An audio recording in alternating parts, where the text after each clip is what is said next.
First contact and devastation. The ships appeared silently, materializing above Earth's atmosphere on an otherwise ordinary Wednesday morning.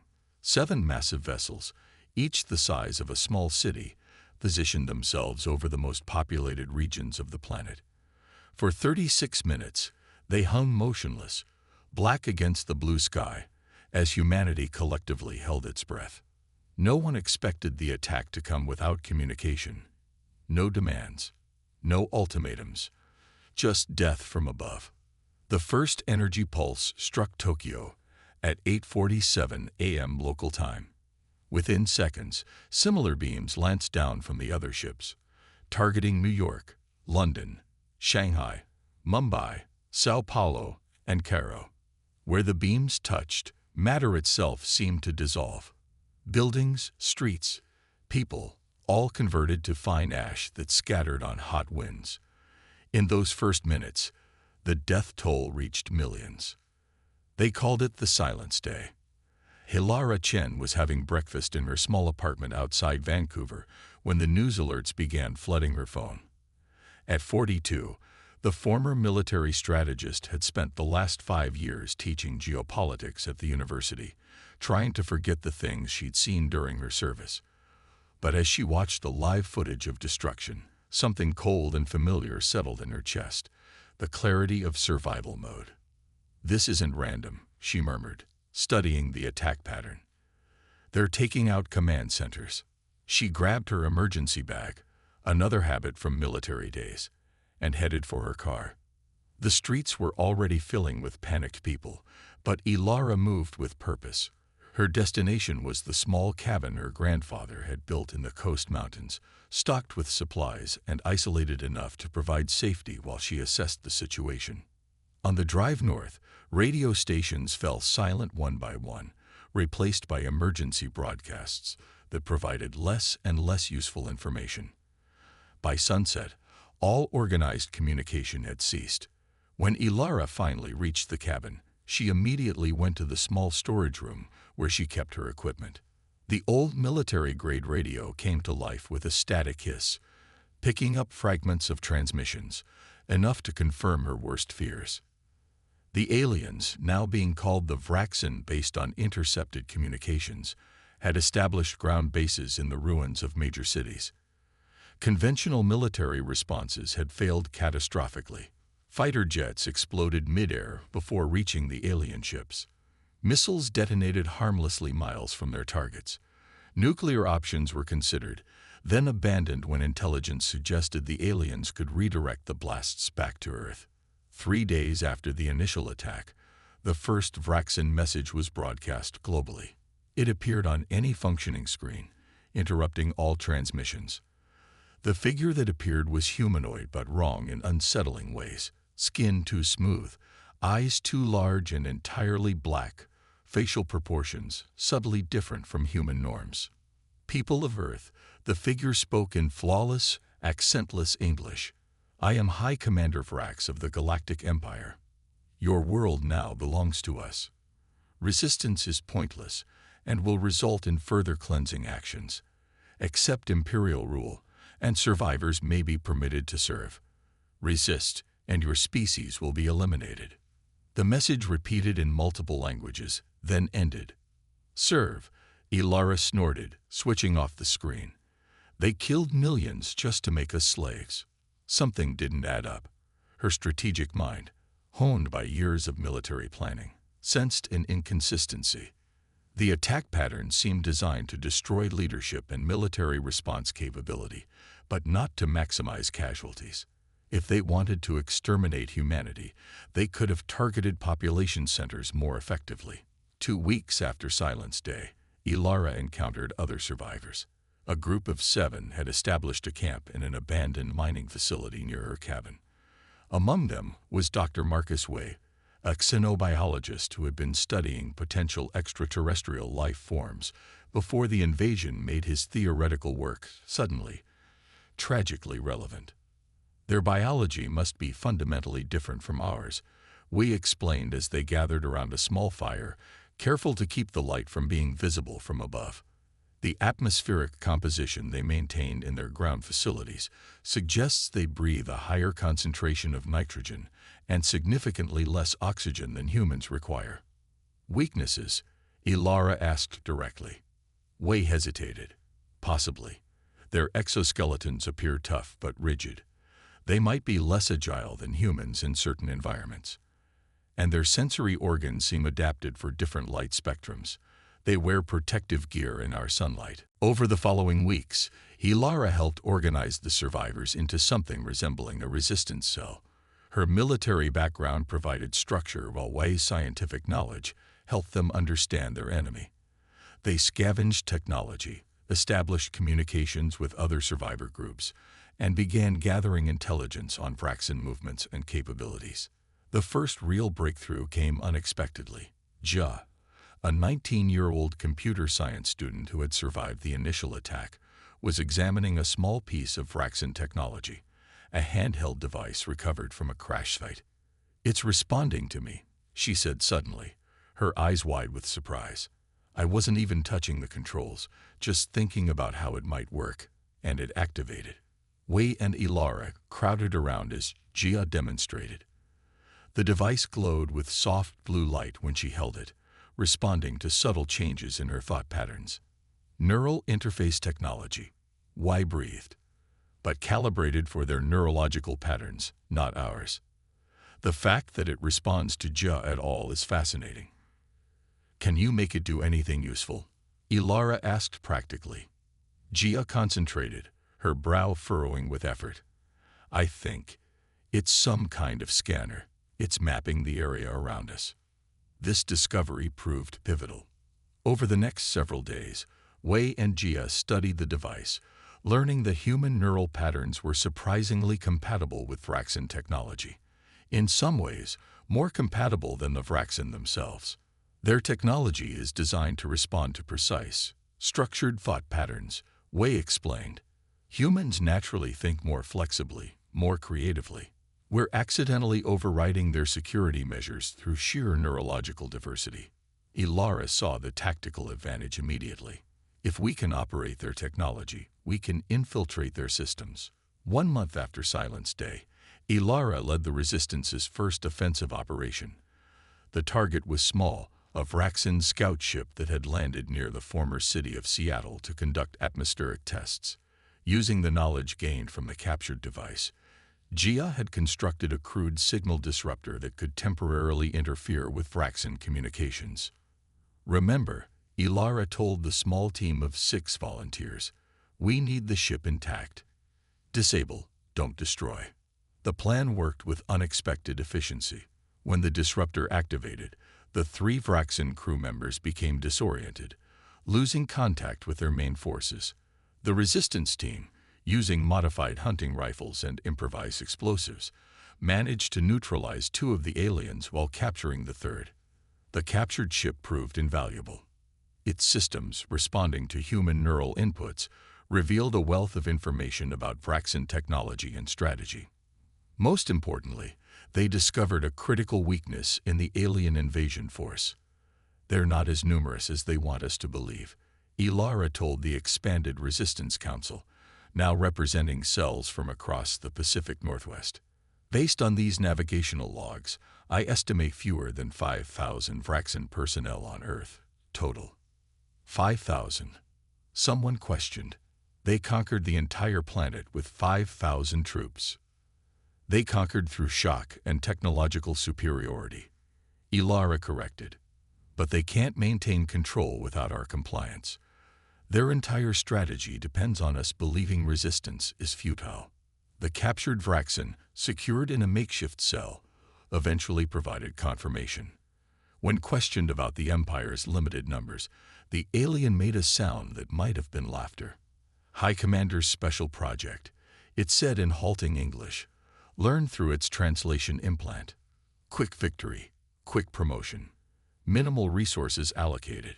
The implications stunned the resistance leaders. The devastation of Earth wasn't a full-scale Imperial invasion. It was an ambitious commander's career advancement project. "They expected us to surrender immediately," Wei realized. "When we didn't, They lack the resources to completely crush the resistance. And their technology works better with our brains than theirs, Jia added, demonstrating by activating the ship's communication system with a thought. Ilara stood at the center of the command room, her mind racing with possibilities. For the first time since the ships appeared, she felt something like hope. "Then we're not actually fighting an empire," she said, a slow smile spreading across her face. "We're fighting one commander's understaffed vanity project." She turned to the maps and plans spread across the table. "And now we know exactly how to fight back." The counterattack. 6 months after Silence Day, winter gripped the northern hemisphere. Snow blanketed the landscape, transforming the battleground Earth had become into something deceptively peaceful.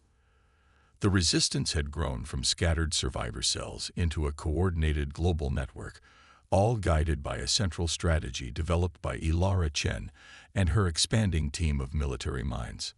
Operation Blindside enters Phase 2 today. Ilara announced to the leaders gathered in what had once been an underground missile silo, now repurposed as the Resistance headquarters. The room had changed dramatically since their early days. Salvaged Vraxin technology, now integrated with human equipment, creating a hybrid command center that symbolized their growing advantage.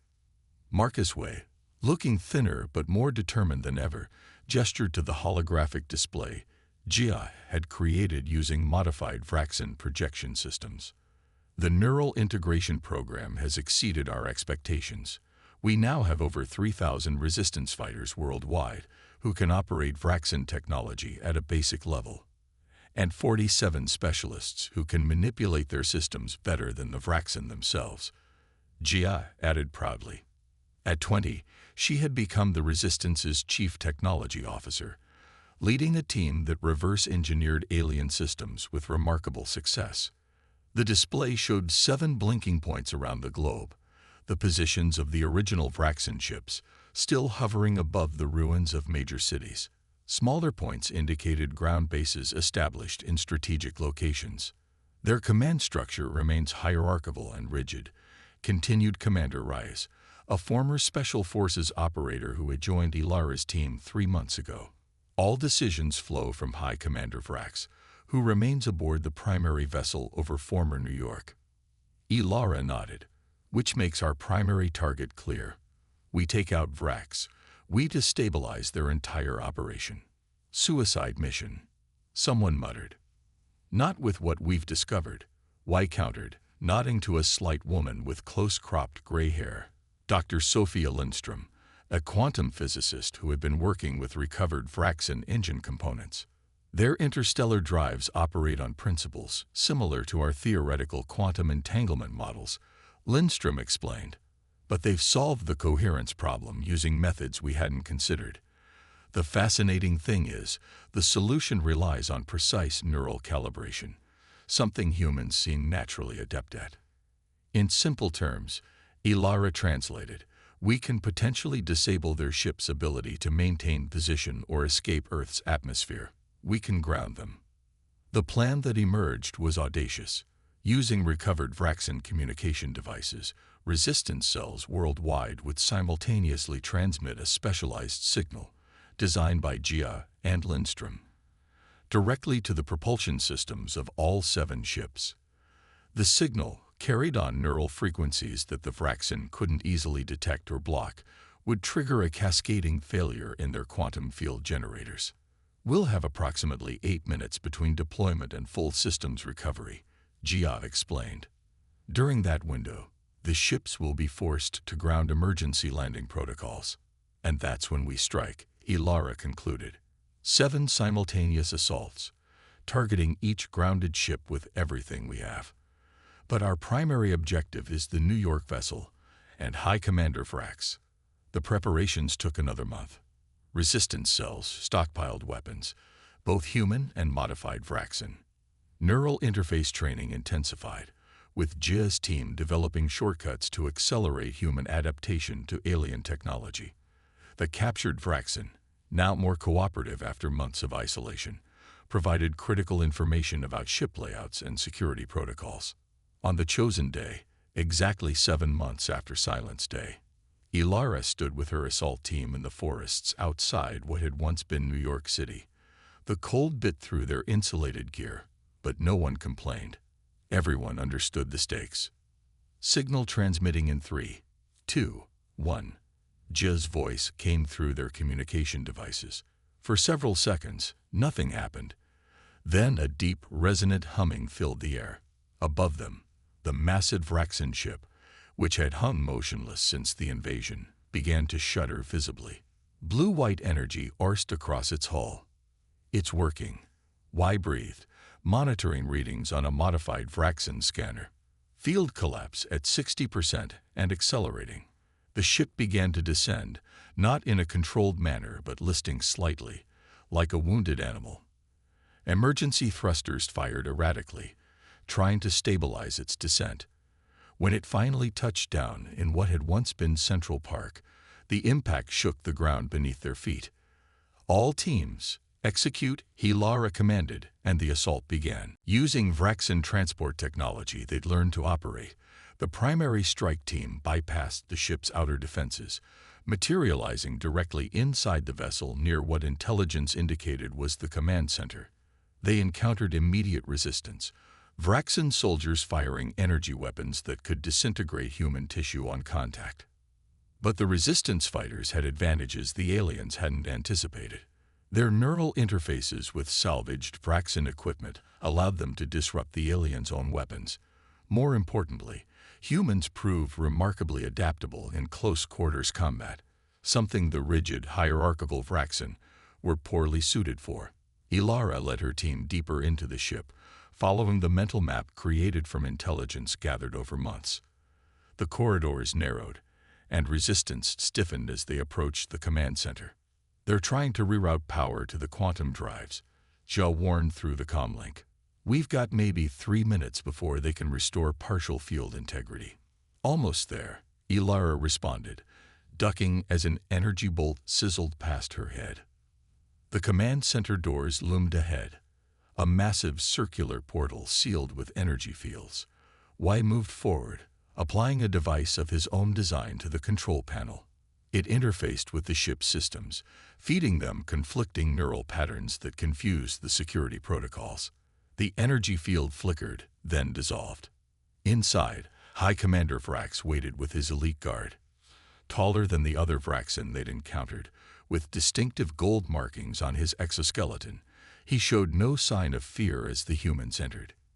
"Impressive," Vrax said, his voice produced by the translation implant all Vraxan used to communicate with lesser species. "You've adapted more quickly than any species we've encountered." "This was never a containment mission," Ilara accused, keeping her weapon trained on the commander. "This was a career advancement opportunity. You reported Earth pacify to your superiors while diverting Imperial resources." Something like surprise flickered in Vrax's large black eyes. "How could you possibly know?" "We know everything," Y interrupted. "We've been in your systems for months. Your own technology responds better to our neural patterns than to yours. An evolutionary quirk you didn't anticipate." "Impossible," Vrax hissed. "Humans are primitive. Your species barely reached space. Yet here we are," Ilara said, "inside your command center, with your invasion force in disarray. Surrender now, and we'll allow your people to leave." The commander's response was not surrender but an attack. Faster than they'd anticipated, he activated a personal shield and lunged toward Ilara. The fight was brief but brutal. Vrax's physical strength exceeded human capabilities, but Ilara's combat training and the neural interface enhancing her reflexes kept her alive until Wei and 2 others managed to disable the commander's shield generator. With Vrax subdued and the command center secured, Jia implemented the final phase of their plan, accessing the ship's communication array to broadcast directly to the Vraxan homeworld. "The signal's transmitting," she confirmed. "Full spectrum, impossible to block. They're seeing everything. Vrax's personal logs, his false reports to the Empire, and our terms." Those terms were simple: All Vraxan forces would withdraw from Earth immediately. The Empire would acknowledge Earth's sovereign status and enter into proper diplomatic relations. And most importantly, they would never again attempt a preemptive containment of developing species. The response came more quickly than anyone had expected. Within hours, as resistance forces secured the other 6 ships around the world, a new transmission arrived, not from Vrax's superiors, but from the Imperial Council itself. The figure that appeared on the command center's display was clearly of higher status than Vrax, its exoskeleton bearing intricate patterns that indicated authority in Vraxan culture. "People of Earth," the Imperial Counselor began, "we have received your transmission and verified its contents. High Commander Vrax's actions were unsanctioned and violated multiple Imperial protocols regarding first contact procedures." Ilara stepped forward. "Yet your empire benefited from his containment of other developing species. A practice we have debated internally for generations," the counselor admitted. "Your species' response has provided compelling evidence for those arguing against preemptive containment policies." The negotiations lasted days, with Ilara and her team representing humanity's interests. The final agreement exceeded their most optimistic projections. The Vraxan would not only withdraw all forces, but would provide reparations in the form of technology to help rebuild Earth's devastated cities. Most significantly, humans would join the Galactic Council as an independent species with full rights, the first contained species ever to achieve such status. 1 year after Silence Day, Ilara stood on a hill overlooking the reconstruction of Vancouver. Where alien weapons had carved destruction, new buildings were rising, some incorporating Vraxan technology, others purely human in design. The synthesis represented humanity's path forward. "You know what's ironic?" Wei said, joining her at the viewpoint. "According to the information we've received from the Empire since the peace, we were never supposed to be a target at all. Our neural compatibility with their technology should have classified us as a protected species." "Vrax's mistake," Ilara nodded. "But not his only one," Wei added. "His worst mistake was assuming that destroying our leadership would break our will to fight. He didn't understand what makes humans different from the other species they've encountered." Ilara watched as a group of children played in a newly constructed park below. Despite everything they'd endured, humanity was rebuilding, adapting, moving forward. "He didn't understand that humans are at their most dangerous when you leave them with nothing left to lose," she said quietly. "The Empire struck Earth first, but we struck last, and that's the only strike that matters." Above them, the sky was empty of alien ships. Instead, the first human vessels incorporating Vraxan technology were being constructed in orbit. Not warships, but exploration vessels.